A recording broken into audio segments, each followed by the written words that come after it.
Hi, welcome to Raw Math. Today I'm doing a series of videos on exponents, exponent rules, and simplifying these beasts of problems that look ugly, but with a few simple steps can be simplified. So for this problem, I have two parenthetical phrases. This one has a -3, this one has a +5. What I'm going to do first is I'm going to take this parenthetical phrase and put it in the denominator where it belongs. A negative exponent means divide by this set of parenthesis junk. A negative exponent means switch whatever's in the numerator to the denominator, switch whatever's in the denominator up to the numerator. When you see a negative exponent, you should be thinking of reciprocal.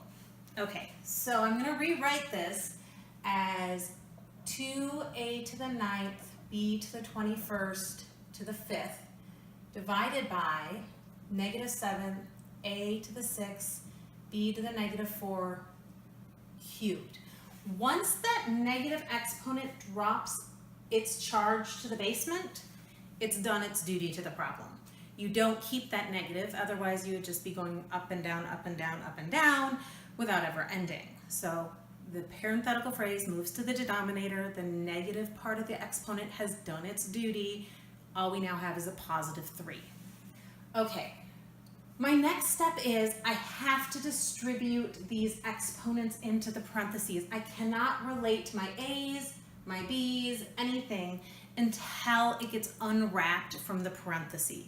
You can't manipulate inside parentheses. You always have to do whatever is attached to the parentheses first. Make sure the parentheses can drop away, and then they can interact. You can think of the parentheses as a jail cell, and these guys can't interact with these guys until everybody gets out of jail, then they can interact. Okay, so there's an implied 1 here, and as long as there's no addition and subtraction, which there isn't, exponents work nicely. This exponent gets applied to the 2, the a, and the b, and it's going to multiply in because it means this 5 means I really have 5 sets of parentheses, which means I really have 5 2's, 2 to the 5th. I have 5 a to the 9th, and add up 9 5 times, it's the same as 9 times 5.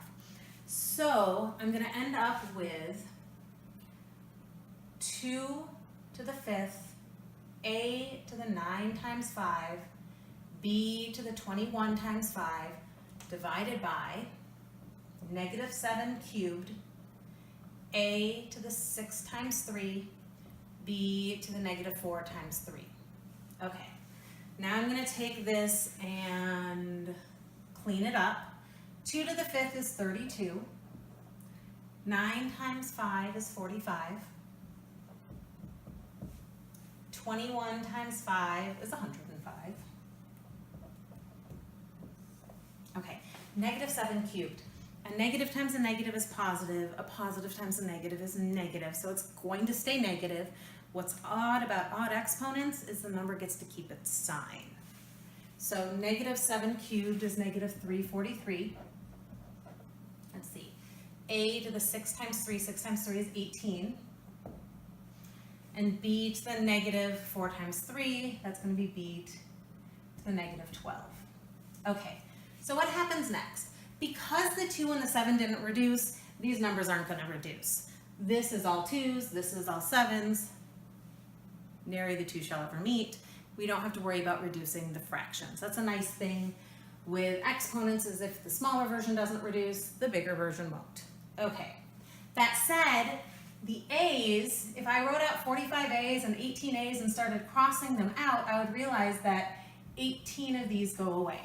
So when the bases multiply and have exponents, you add them. When same bases divide with exponents, you subtract them. So 45 minus 18 will tell me how many a's remain. Before I do anything with the b's, however, I'm going to shift that negative to the numerator. You could say 105 minus a -21. The problem is when you start getting too many negatives, you sometimes forget to put the negatives, and then it becomes subtraction when it should be addition, and we have a problem. So what I like to do is shift first and then deal with the adding or subtracting. So where am I now? I have 32 a to the 27, b to the 105, b to the positive 12. Once the negative moves it up, it's done its duty to the problem. The 12 becomes positive, all divided by a negative 343. And now, when you have same bases with exponents, you add the exponents. So I have 32, a to the 27, b, 105 plus 12 is 117, all divided by negative 343.